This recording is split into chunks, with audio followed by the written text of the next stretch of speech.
ఆయన ఏ రోజు మెచ్యూర్డ్గా మాట్లాడినాడు? ఆయన ఏ రోజు మెచ్యూర్డ్గా మాట్లాడినాడు? ఏ రోజు ఒక నాయకుడిలాగా కానీ, ఒక స్పష్టత ఉన్న ఆలోచనల్లో స్పష్టత ఉన్న నాయకుడిగా కానీ, పార్టీ అధినేత సంగతి వదిలేయండి, నేననేది ఒక నాయకుడిగా, లేదా నాయకుడు కావాలనుకునే ఒక వ్యక్తిగా తన ఆలోచనలో స్పష్టత ఎప్పుడు లేదు. తాను ఎందుకు రాజకీయాలనేది దీంట్లో అడుగు పెట్టాడో తెలియదు. బహుశా చంద్రబాబు నాయుడు కోసమే ఆయన పుట్టినట్టున్నాడు, చంద్రబాబు నాయుడు కోసమే ఆయన పెరిగినట్టున్నాడు, చంద్రబాబు నాయుడు కోసమే ఆయన అంకితమైనట్టున్నాడు జాతికి.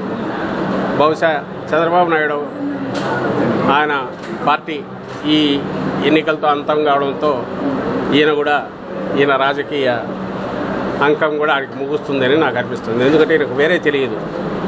చంద్రబాబు నాయుడు ఎక్కడ బటన్ నొక్కితే ఏ రకంగా చెప్పాలో అదే చేస్తాడు, బటన్ నొక్కకపోతే ఆగిపోతాడు.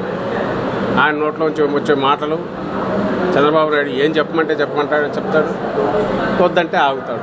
కాబట్టి వాటికి ప్రత్యేకమైన విలువ ఇవ్వాల్సిన అవసరం లేదు. ఆయన మెచ్యూర్డ్గా మాట్లాడతాడు అనుకో, దాన్ని విశ్లేషించడం కంటే అంతగా మూర్ఖత్వం ఇంకోటి కూడా ఉంటుంది. మంచిది, శుభం, మరింత మంచిది. It is not about Chiranjeevi ఆరు ఇంకొకరు ఒక వ్యక్తిలో కాదు, మొత్తం శక్తులన్నీ ఏకమైనాయి ఆ పక్క. దానికి ఇంకొక ఇద్దరు వ్యక్తులు ఎక్కువ జోడైతే దానివల్ల ఒరిగేది ఏంటి? నిజంగా చెప్తున్నా కదా, ఈరోజు ఎంత హాయిగా ఉందంటే స్పష్టత ఉంది. ఆంధ్రప్రదేశ్ రాజకీయ స్క్రీన్ మీద, ఆ తెర మీద జగన్మోహన్ రెడ్డి గారు ఒక్కరు ఒకవైపు ఉన్నారు. మొత్తం తోడేళ్ళు, గుంట నక్కలు, నానా రకాల హైనాలు, ఇంకా ఏవో ఉన్నాయి ముళ్ళ పందులు అన్నీ కలిసి ఇంకో పక్క వచ్చినాయి. ఈ పక్క జగన్మోహన్ రెడ్డి గారు ఒకరు ఉన్నారు, జనమంతా ఇటున్నారు. ఆ పక్క వాళ్ళందరూ అధికారం కోసం ఉన్నారు. ఈయన అధికారం అంటే ఒక బాధ్యతగా, ప్రజలకు మమేకమై ప్రజలకు సేవ చేయడమే ఒక లక్ష్యంగా, ఓ మంచి రాష్ట్రంగా, అభివృద్ధి చెందిన రాష్ట్రంగా సంక్షేమం ద్వారా దీన్ని తీర్చిదిద్దాని లక్ష్యంతో ఈయన ఉన్నారు. ఈ స్పష్టత ఉండడం అనేది మాకు కలిసి వస్తుంది. ప్రజలు చూజ్ చేసుకోవడం సులభం అవుతుంది. ఏమండి, చెప్పాను కదా గతంలో 151 ప్లస్ ఎంతనే చూద్దాం. లెటర్స్ బై జగన్కి ఊహ ఏంటంటే నేను ఒక నాయకుడిని అనలేను అని, అతని కులస్తులందరూ మాకు ఓటేయరు అని. ప్రసాద్ రాజు గారిని తిడితే ప్రసాద్ రాజు గారినే తిట్టినట్టు, ఆయన సామాజిక వర్గాన్ని తిట్టినట్టు కాదు. అది శ్రీనివాస వర్మ గారిని అడగండి. అలాగే నేను బయటికి రాగానే చాలామంది ఆయన కాపలా కుక్కలు చాలా బయటకు వస్తాయి, ఆయన పెంపుడు కుక్కలు చాలా బయటకు వస్తాయి. బయటికి వాళ్ళందరికీ చులకన ఏంటంటే పవన్ కళ్యాణ్ మా సామాజిక వర్గం కాబట్టి మేము ఏదైనా అనొచ్చని తన్ని తగలేస్తాను. ఇలాంటి పిచ్చి వాగుళ్ళు వాగారండి.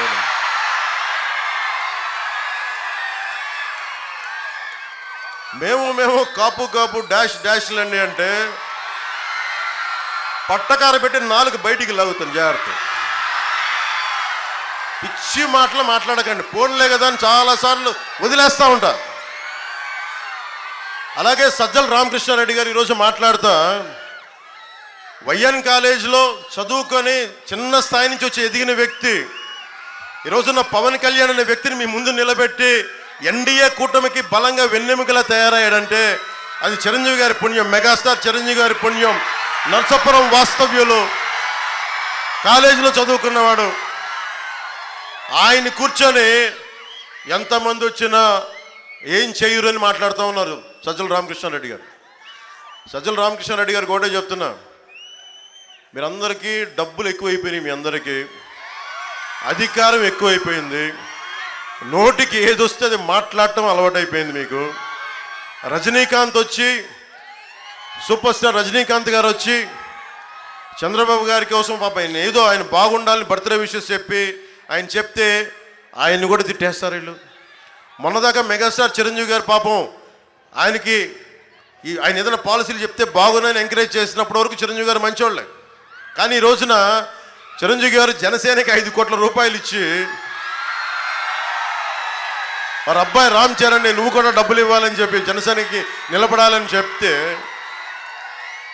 వెంటనే ఈ రోజున సీఎం రమేష్ గారు పెందుర్తి మన రమేష్ గారికి ఇద్దరికి మద్దతుగా నేను ఎన్డీఏ కూటమికి మద్దతు తెలుపుతున్నాను, లేదంటే వాళ్ళిద్దరికి మద్దతు తెలుపుతున్నాను అన్న ఒక మాట అనగానే చిరంజీవి వచ్చినా ఎవరు వచ్చినా ఏమవ్వదు, మాకు సింహం సింగిల్గా వస్తుంది,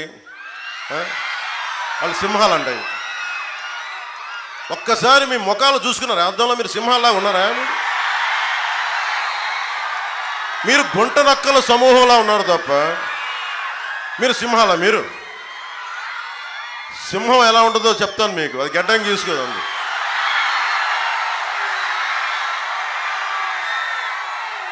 సింహమే మీతో పోరాడింది.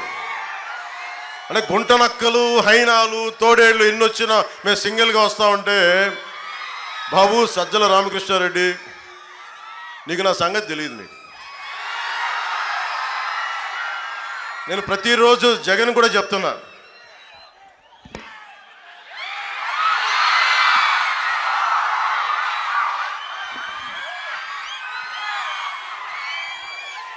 జగన్ కూడా చెప్తా ఉన్నా, నువ్వు కులాలని విడగొట్టి ఆంధ్రప్రదేశ్ని చేయలేవు. నువ్వు కులాలు విడగొట్టే కొద్దీ నేను కులాలని ఏకం చేస్తాను.